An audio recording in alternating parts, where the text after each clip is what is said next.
Hi കൂട്ടുകാരെ, welcome to my story saga. സൗന്ദര്യം. ഒരു കുളത്തിൽ കുറേ താറാവുകൾ ഉണ്ടായിരുന്നു. അതിൽ ഒരു താറാവ് ഒഴികെ ബാക്കിയെല്ലാം കറുത്തിട്ടാണ് ഇരുന്നത്. അതിനാൽ വെളുത്ത സുന്ദരിയായ താറാവിന് താനാണ് കൂട്ടത്തിൽ സുന്ദരി എന്ന വിചാരമുണ്ടായിരുന്നു. അവൾ എപ്പോഴും തന്നെ പുകഴ്ത്തി സംസാരിച്ചിരുന്നു. ഞാനാണ് ഈ കൂട്ടത്തിൽ സൗന്ദര്യ റാണി, അതുകൊണ്ട് ഞാൻ പറയുന്നത് എല്ലാവരും അനുസരിക്കണം. അവൾ എപ്പോഴും വീമ്പളക്കും. മറ്റു താറാവുകൾക്ക് ഇത് കേൾക്കുമ്പോൾ ദേഷ്യം പിടിക്കും. എങ്കിലും കൂട്ടുകാരിയെ പിണക്കണ്ട എന്ന് കരുതി അവർ മിണ്ടാതിരിക്കും. ഒരു ദിവസം താറാങ്കുഞ്ഞുങ്ങൾ ഒരുമിച്ച് നീന്താനിറങ്ങി. നീന്തിക്കഴിഞ്ഞ് വരിയായി പുൽക്കൂട്ടത്തിനിടയിലൂടെ നടന്നു വരികയായിരുന്നു. പെട്ടെന്ന് ഒരു നരി വന്നു ചാടി. നരിയുടെ കണ്ണിൽ ആദ്യം പെട്ടത് വെളുത്ത താറാവാണ്.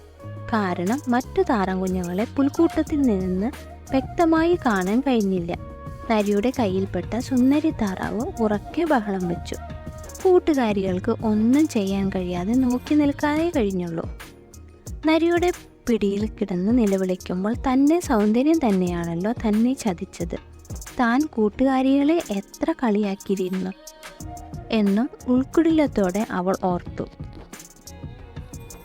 കഥ ഇഷ്ടമായാൽ സബ്സ്ക്രൈബ് ചെയ്യാൻ മറക്കരുതേ.